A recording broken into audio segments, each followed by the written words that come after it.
Right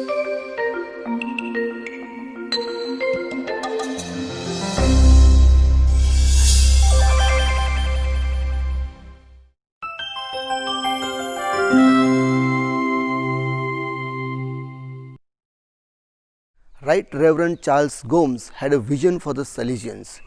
He wanted them to set up centers towards the east of Ahmedabad, namely Dakor, Kapadwanj and Bayad.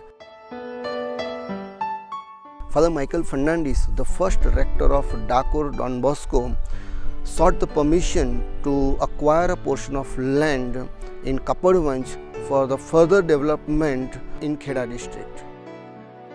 Father Arules Masio blessed the building on March 24th, 1994.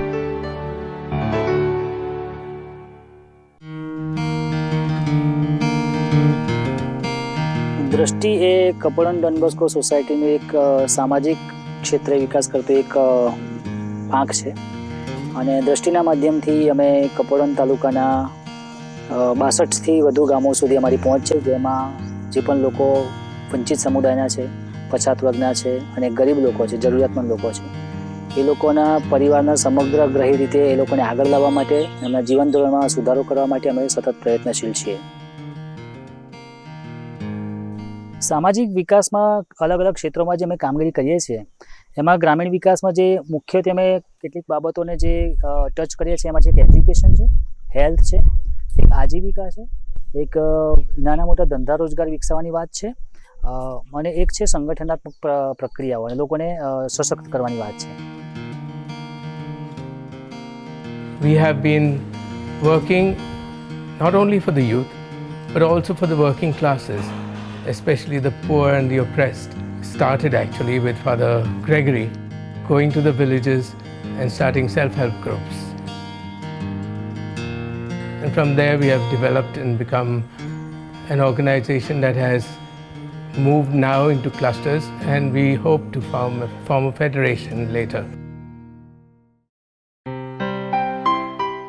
શરૂઆતમાં 10-12 જ બાળકો હતા, જે ગુજરાતી વાંચતા પણ નહોતું આવડતું.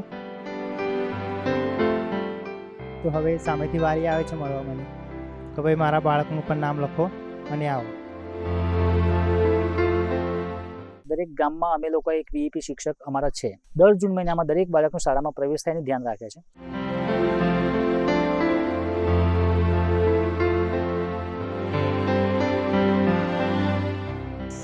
My name is Urvasi. My village name is Adarjinamuwada. મહિલાઓને લક્ષ્યમાં રાખી અને મહિલાઓના વિકાસને અને સશક્તિકરણને લક્ષ્યમાં રાખી અને વિશેષ કરીને મહિલાઓને એકઠા કરીને અમે સ્વસહાય જૂથ બનાવ્યા છે, મહિલા સ્વસહાય જૂથો.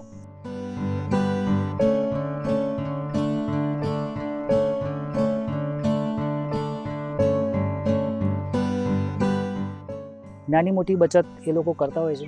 કોઈ ગ્રુપ હોય છે 50 રૂપિયા, કોઈ ગ્રુપ 100 રૂપિયા અને કોઈ ગ્રુપ 200 રૂપિયા પણ કરતા હોય છે બચત.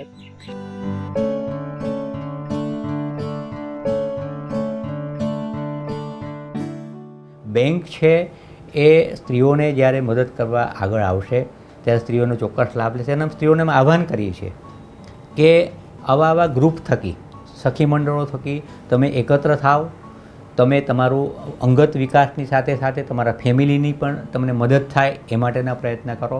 આ સ્વસહાય જૂથના માધ્યમથી એ જે મહિલા અમારી સાથે જોડાય છે, મહિલાનું એક સર્વગ્રાહી બધી જ રીતે એક પ્રકારનું એનું સશક્તિકરણ થાય, એનું મજબૂતીકરણ થાય, એ દિશામાં અમે લોકો દરેક પ્રવૃત્તિ કરતા હોય છે.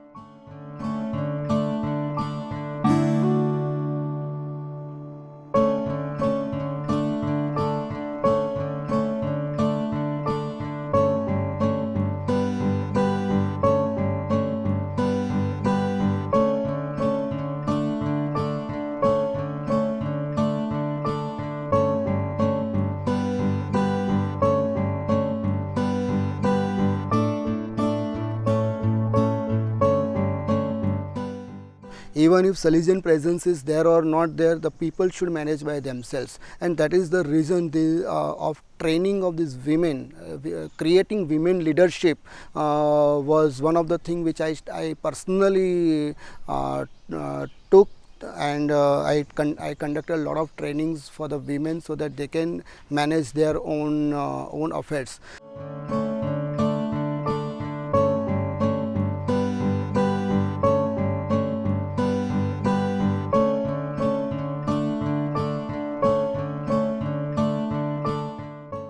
They didn't only work to bring their self-help group forward, they worked to bring the whole community up, the whole village up.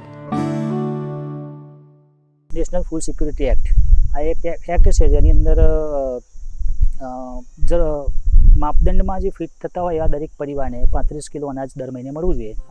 એના લગતી અમે એક ટ્રેનિંગ પ્રોગ્રામ કર્યો જેમાં અમે જરૂરિયાતમંદ લોકોને બોલાવ્યા કે જેમને ખરેખર અનાજ મળવાપાત્ર હતું પણ નહોતું મળતું.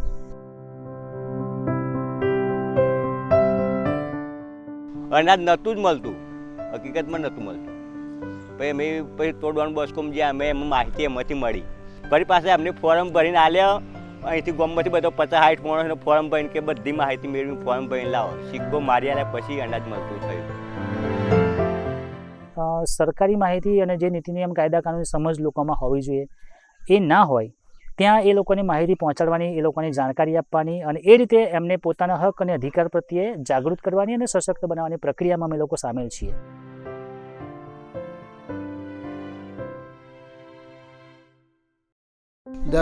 There is also problem of livelihood. So we said let's look at we can conduct variety of trainings as far as the livelihood is concerned. So that's how we are been having regular livelihood trainings.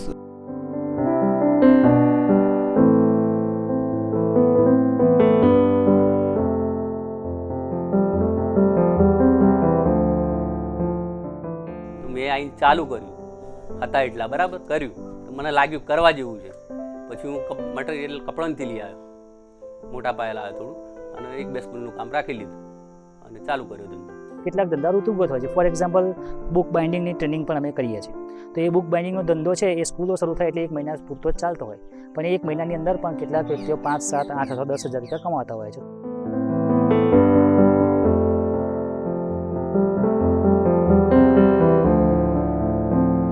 આ કામની અંદર સૌથી મહત્ત્વનું છે કે એવું નથી કે અમે લોકો એમને પૈસા આપીએ છીએ કે ધંધો કરો.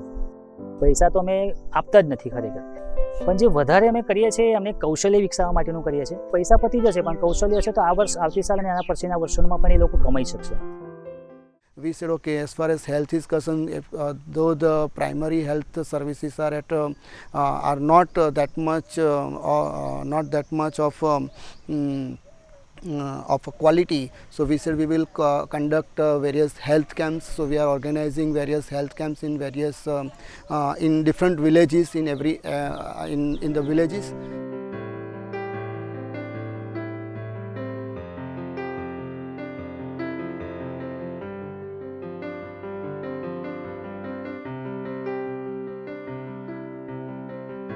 દરેક ગામમાં અમે લોકો દર મહિને કોઈ એક ગામની અંદર આરોગ્ય કેમ્પ ફ્રીમાં અમારા તરફથી લગાવતા હોઈએ છીએ, જેમાં નિદાનથી માંડી અને દવાઓનું વિતરણ ફ્રીમાં કરતા હોઈએ છીએ. અને હવે તો અમે ડાયાબિટીસ ટેસ્ટ પણ કરી આપીએ છીએ અને અત્યાર સુધી અમે કુલ અલગ અલગ ટેસ્ટ કરીને 27 કેસ ફર્સ્ટ ટાઈમ અમે ડાયાબિટીસના કેસ પકડ્યા છે અમારા કેમ્પ દરમિયાન. We had wonderful summer camps where the energy, the enthusiasm came out with the team provided by Don Bosco Society. And over a period of time also I realized that this organization, if we meeting with other like-minded people, then the activity can be leveraged to the larger area. That is where probably in a recent past we have created a Kapadanj Vikas Vartul. Don Bosco Society is part of that. So now this association has become more of a like-minded people working for the needy people, particularly downtrodden people.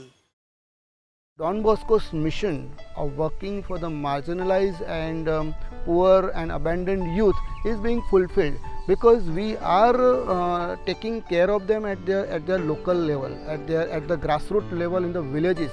Now we have to take it little forward in a sense that this house can open a career cell which youngsters can come and choose the career for their life. Another thing is need of the year is de-addiction center where people can come, youngsters especially can come, and they take guidance from us and become addiction free. The third thing can happen is the crisis in the marriage. So we have to, the center needs to take care of these young couples, at least follow them up for the 5 years. They can come here, stay here, take guidance, and then have a wonderful marriage life. We have been, to a very great extent, been able to unite people in the village to work for the common good. All these things, people have worked together as a group, as a community, to work for the betterment of the whole village.